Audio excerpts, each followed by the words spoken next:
أما بعد فأعوذ بالله من الشيطان الرجيم بسم الله الرحمن الرحيم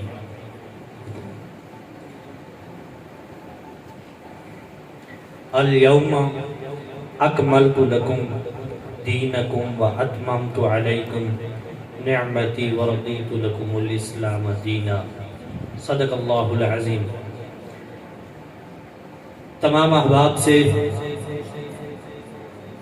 سب سے پہلے تو میں معذرت خواہ ہوں، مجھے اپنی ہی سرائکی تو میری اپنی ہے، لیکن سرائکی میں مجھے اتنی مہارت نہیں ہے کہ میں آپ کو سمجھا سکوں، لہٰذا آپ تمام حضرات نے میرے ساتھ مہربانی فرمانی ہے تاکہ میں جو میری اپنی لینگویج ہے اس کو آپ سمجھ سکیں۔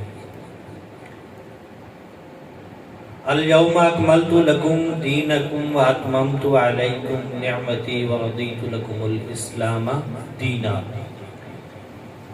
اس میں اللہ پاک فرماتا ہے الیوم، آج کے دن، الیوم اکملت، جس طرح اسٹوڈنٹ حضرات بیٹھے ہیں سمجھتے ہیں گڈ، بیٹر، بیسٹ، اسی طرح جو عربی میں ہے مکمل ہے، مکمل کے اوپر جو ہے وہ کامل ہے، جو پہلی پوزیشن پہ ہے وہ اکمل ہے، اکمل کے بعد کچھ بھی نہیں ہے۔ الیوم اکملت لکم دینکم واتممت علیکم نعمتی ورضیت لکم الاسلام دینا، مطلب آج کے دن دین مکمل ہو گیا، اس کے بعد کوئی تشہیر نہیں ہے دین میں، اللہ پاک فرما رہا ہے۔ میں نہیں سمجھتا کہ مزید تفصیل سے آپ کو سمجھاؤں۔ پیر طریقت، راہبر شریعت حضرت علامہ مولانا سید محمد انوار الحسن شاہ صاحب، علامہ شریف رضوی صاحب، انہوں نے جس طرح آپ سے بیان کیا، خطاب فرمایا، اس کے بعد یہ تو میں سمجھتا نہیں ہوں کہ آپ کو خطاب کی ضرورت ہے، میں کرنے آیا ہوں آپ سے سیدھی سیدھی باتیں۔ میں دعا گو ہوں کہ اللہ پاک میرے ساتھ ساتھ آپ تمام حضرات کو سننے کی، سمجھنے کی اور اس پہ عمل کرنے کی توفیق عطا فرمائے۔ اور مشکور ہوں بالخصوص اس مسجد کی کمیٹی کا،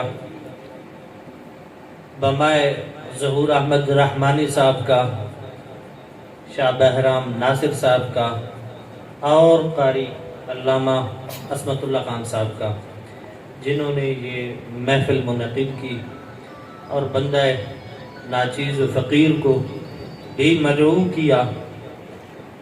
میرے کہنے کا مطلب یہ ہے، عید میلاد النبی یہ کوئی کہے کہ ایک ایونٹ ہے، میں کہوں گا کہ بھئی یہ ہمارے ایمان کا حصہ ہے۔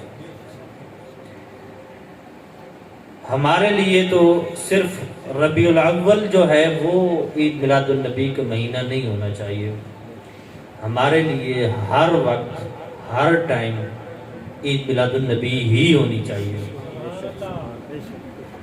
ہر کسی کا اپنا اپنا ایک ہوتا ہے لیول، کوئی کس طرح سے عقیدت اور محبت کا اظہار فرماتا ہے، کوئی کس طرح سے عقیدت اور محبت کا اظہار فرماتا ہے، لیکن اس عقیدت اور محبت کا اظہار کرنے کے ساتھ ساتھ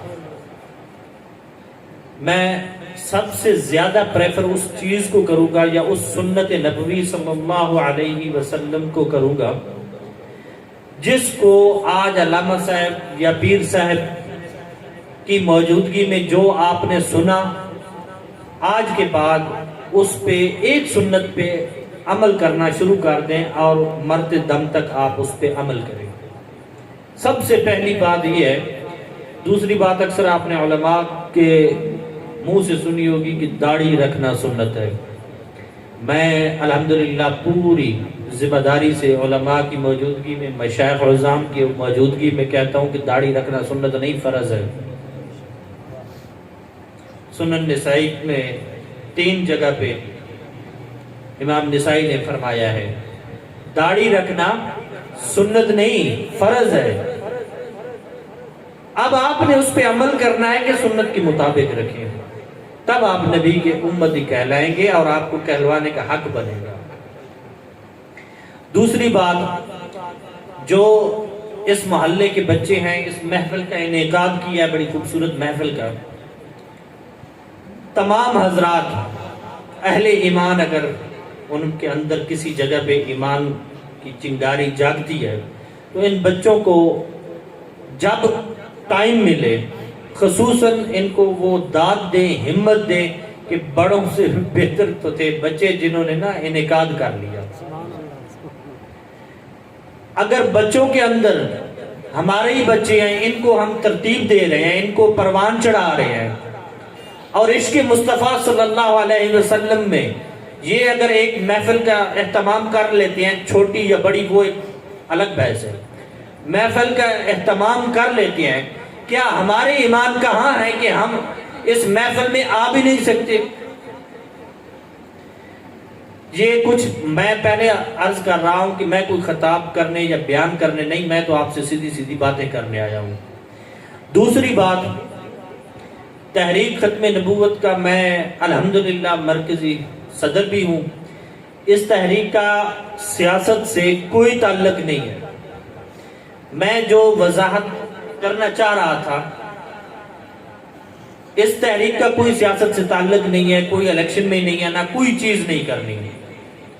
جس طرح علماء اہل سنت یا علماء اسلام نے آپ تمام حضرات کے ذہنوں میں تاریخ اسلام سیو کر دی ہے یا فیڈ کر دی ہے، ہمارا مشن ہے تحفظ ناموس رسالت بھی اسی طرح آپ کے ذہنوں میں بٹھانا. خواہ اس کے لیے ہمیں محفل کا انعقاد کرنا پڑے یا سوشل نیٹ ورک پہ ہمیں کام کرنا پڑے. اس سے زیادہ ہر بندہ اپنی طرف سے لگا ہوا ہے کہ اپنے نبی کریم رؤوف الرحیم صلی اللہ علیہ وسلم کی محبت کے ساتھ کوئی کس زاویے سے کر رہا ہے، کوئی کس زاویے سے کر رہا ہے. ہمارا جو زاویہ ہے وہ ختم نبوت پہ ہے. میں تمام حضرات کو مشائخ عظام اور علماء کرام کی موجودگی میں دعوت دیتا ہوں. یہ ایک غیر سیاسی پلیٹ فارم ہے. آپ نے محفل میلاد تو ویسے بھی کروانی ہوتی ہیں، تو ایک تحریک ختم نبوت کے پلیٹ فارم پہ جب محفل کروائیں گے اور جو مقرر کو بلائیں گے، خطیب کو بلائیں گے، تو اس کو پہلے بتائیں کہ جس مقصد کے لیے محفل ہے وہ تو کروائیں آپ، لیکن 10 منٹ کے لیے تحفظ ناموس رسالت کو بھی دیں. کیا آپ جانتے ہیں جتنے علماء یا مشائخ کے سے ہٹ کے کہ بھئی یہ جو ہم عقیدہ ختم نبوت کر رہے ہیں یہ کیوں کر رہے ہیں، یہ کیسے ہمارے ایمانوں پہ ڈاکہ ڈالا جا رہا ہے؟ میری غیور عوام سے اگر کوئی جانتا ہے تو ہاتھ کھڑا کر کے مجھے سمجھا دے کہ بھئی اگر ہم ختم نبوت جو کر رہے ہیں کیوں کر رہے ہیں. آپ بھی علماء سے سن رہے ہیں، مشائخ عظام سے سن رہے ہیں جی قادیانی آ گئے. اگر قادیانی آپ کو قادیانی نہ بتائے تو مسلمان کا زاویہ صرف اتنا ہے کہ آپ پہچان نہیں سکتے ان کو. کیا علماء کرام نے آپ کو کبھی نہیں بتایا؟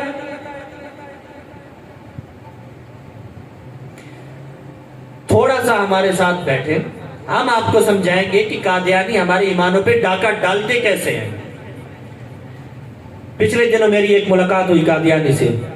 مجھے کہتا ہے جی ہم بھی رسول اللہ صلی اللہ علیہ وآلہ وسلم کو آخری نبی مانتے ہیں. میں نے کہا ٹھیک ہو گیا جی، تو آپ ایک حدیث پڑھتے ہیں لا نبی بعدی انا خاتم النبیین لا نبی بعدی.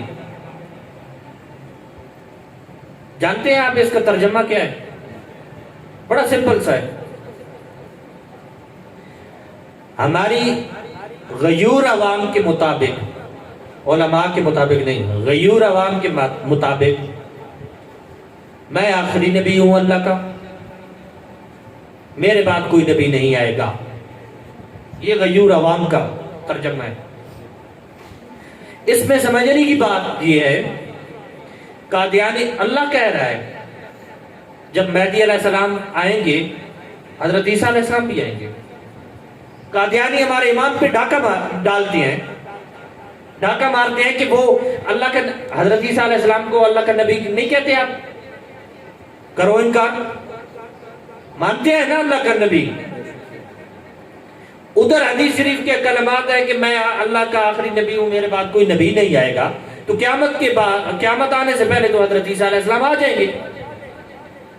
اب یہ سمجھنے کی چیز ہے، یہ اس پہ غور کریں. قادیانی جب ڈاکہ ڈالتے ہیں تو ہماری جو غیور مسلمانوں کی عوام ہے علماء کی صحبت میں نہیں بیٹھتی، مشائخ عظام کے پاس نہیں جاتے، نہیں بیٹھتے. یوٹیوب کے مولویوں پہ آپ تمام حضرات سنتے ہیں اور اس پہ علماء پہ، مشائخ پہ، ائمہ کرام پہ اور اپنے معززین پہ فتاوے ٹھوک رہے ہوتے ہیں. آپ لوگوں کو جج کس نے بنایا؟ علماء کی صحبت میں بیٹھے، مشائخ عظام کی صحبت میں بیٹھے، تب آپ کو پتہ چلے گا. انا خاتم النبیین، میں آخری نبی ہوں. نبوت کا سلسلہ ختم ہے. لا نبی بعدی، میرے بعد کوئی نبی نہیں ہے یا آئے گا کے فرق ہے. اسی طرح بہت سارے قادیانیوں کے پوائنٹس ہیں. جس طرح ہمارے ہی نبی بھی کلمہ پڑھتے ہیں، ہمارے ہی قرآن سے وہ تشہیر مترجم کرتے ہیں. یہ پچھلے دنوں یہ جو پیچھے کیس چلا ہوا تھا، فائز عیسیٰ نے جو قادیانیوں کے حق میں ان کو کہا کہ جی آپ قرآن پاک کی تشہیر فرمائیں، تو ادھر بھی میں نے سپریم کورٹ میں ایک پوائنٹ اٹھایا تھا. سپریم کورٹ میں میں نے کیس لڑا ہے قادیانیوں کا، کیس لڑا ہے قادیانیوں کا، اور میں نے ایک پوائنٹ اٹھایا تھا. وہ پوائنٹ کیا تھا؟ وہ یہ تھا، اگر یہ آپ کہتے ہیں ٹھیک ہے جی 74 کے آئین کے مطابق یہ قادیانی جو ہے اقلیت ڈکلیئر ہو گئے تھے مولانا شاہ احمد نورانی کے زمانے میں، مولانا عبدالستار خان نیازی رحمۃ اللہ علیہ کے زمانے میں. اس کے بعد بھی یہ اپنے آپ کو ایک مسلمانوں کا گروہ کہتے ہیں. تو ہم نے ان کو کہا ہے کہ بھئی ہم آپ کو تحفظ دیتے ہیں، سب کچھ دیتے ہیں، شرط یہ ہے کہ مسلمانوں کا گروہ کہنا شروع بند کر دو اور جو اقلیت ہو اس کو مان لو، ہم آپ کو تحفظ دیں گے. اس بات پہ بحث لمبی ہو گئی اور بعد میں جو بہرحال میرا عوام کو مد نظر رکھتے ہوئے میں تمام کی قدر کرتا ہوں اور تحریک ختم نبوت کی بھی آپ تمام کو حضرات کو دعوت دیتا ہوں. کوئی کسی بھی پارٹی سے منسلک ہے، سیاسی ہو یا غیر سیاسی ہو، لبیک ہو یا جمعیت علماء پاکستان و اسلام ہو، ہمارے لیے بہت قابل احترام ہے. اگر کوئی بھی پارٹی یہ کہتی ہے، چاہے وہ نون لیگ ہو یا پی ٹی آئی ہو، اگر وہ کہتے ہیں کہ ہم جھنڈا بلند کرتے ہیں نبی کریم صلی اللہ علیہ وآلہ وسلم کا ختم نبوت کے پلیٹ فارم پہ، تو ہم ان کی بھی تائید کرنے کے لیے تیار ہیں. اور میں تمام حضرات کو سے ملتمس ہوں، ہر بندے نے مرنا تو ہم نے پہلے بھی ہے بعد میں بھی ہے، تو جو ہم مرنا ہے تو ہم کسی ڈھنگ سے مریں، سرخرو ہو کے مریں. رسول اللہ صلی اللہ علیہ وآلہ وسلم کو جب شفاعت کی باری آئے تو ہم اس بات کو نہ ثبوت دے سکیں کہ یا رسول اللہ صلی اللہ علیہ وآلہ وسلم ساری اتنی ہی جان سانی ہے، یہ بھی ایسا کر کے آ گئے. ہم یہ نہیں کہتے کہ آپ چوک بند کریں، چورایا بند کریں، اپنا محلہ بند کریں، اپنے گھر بند کریں، نہیں کہتے. جتنی آپ کر سکتے ہیں نا وہ تو کریں. تو وہ کرنے کے لیے ہمارے ساتھ کھڑے ہوں. غیر سیاسی طور پہ ہمارا جو منشور ہے وہ بھی میں نے آپ کو پیش کیا ہے کہ اجماع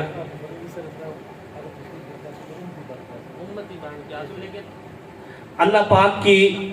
میں آپ کو ایک اور بات بتاؤں کہ ابھی علامہ صاحب نے اور شاہ صاحب نے بھی بتایا ہے کہ بھئی حضرت عیسیٰ علیہ السلام جب آئیں گے تو وہ امتی بن کے آئیں گے، لیکن اللہ پاک کی ایک صفاتوں میں سے ایک صفات ہے کہ جس کو جو چیز عطا کر دیتا ہے اس سے واپس نہیں لیتا.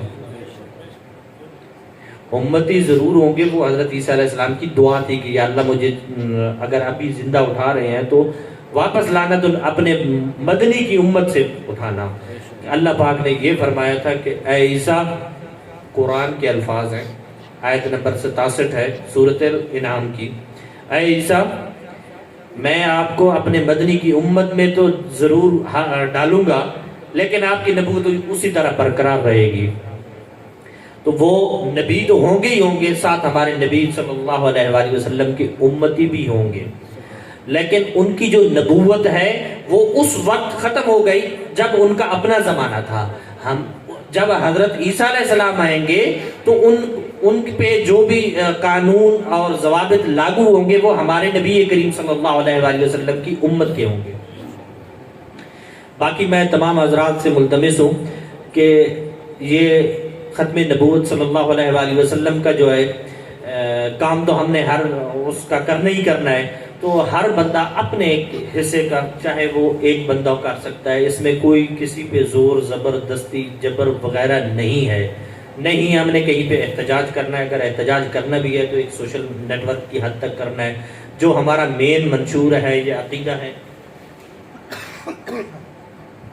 وہ یہ ہے کہ اہل محلہ کے ہمراہ چلتے ہوئے، اسی طرح جس طرح آج محفل کا انعقاد ہوا ہے، آپ محفل کا انعقاد کرائیں، کوئی بھی مقرر، کوئی بھی خطیب، کوئی بھی عالم، کوئی بھی مشائخ کو بلوائیں تو اور اس کو یہ کہیں کہ بھائی جس طرح علماء کرام نے یا مشائخ اعظام نے تاریخ اسلام جو ہے وہ لوگوں کے ذہنوں میں، دلوں میں سیو کر دیا ہے۔ آج کل جیسا کہ ہر بچہ جانتا ہے کہ حضرت سیدنا عمر فاروق رضی اللہ تعالیٰ عنہ نے جی اتنے لاکھ مربع میل پہ حکومت کی تھی، حضرت سیدنا ابو بکر صدیق رضی اللہ تعالیٰ عنہ نے اس طرح خلافت کی تھی ان کے۔ اسی طرح میں کہتا ہوں کہ ہم اپنے نبی کریم صلی اللہ علیہ وآلہ وسلم کی امتی ہونے کی حیثیت سے ہمیں یہ بھی پتہ ہونا چاہیے کہ ہمیں تحفظ ناموس رسالت پہ پہرا دینا کیسے ہے۔ قادیانی اگر ہمارے ایمانوں پہ حملہ کرتے ہیں تو وہ کرتے کیسے ہیں، اور یہ لوگوں کے یہ ہمارا فیوچر بیٹھے ہیں، یہ بچے جو ہیں یہ ہمارا فیوچر ہے۔ اگر ان کے ذہنوں میں، دلوں میں عشق مصطفیٰ تو ہم بھر رہے ہیں، لیکن تحفظ ناموس رسالت ان کو بتا ہی نہیں رہے۔ تحفظ ناموس رسالت ہے کیا چیز؟ یہ چیزیں بنیادی چیزیں ہیں سکھانے کی، سیکھنے کی۔ میں اس مسجد کے جو امام ہیں میں ان سے بھی گزارش کروں گا کہ وہ اپنے خطبے میں، جمعے میں، تقریر میں زیادہ نہیں، صرف 10 منٹ دے دے تحفظ ناموس رسالت ہے کیا چیز، وہ مسئلہ سمجھانا چاہیے۔ اور میں یہ بھی نہیں کہتا کہ بھائی نہیں آپ تحریک ختم نبوت صلی اللہ علیہ وآلہ وسلم کو جوائن کریں۔ ہاں اگر آپ کے اپنے ایمان کے اندر کسی جگہ پہ چنگاری ابھرتی ہے تو آ جائیں، ہم آپ کو خوش آمدید کہیں گے۔ وما علینا الا البلاغ۔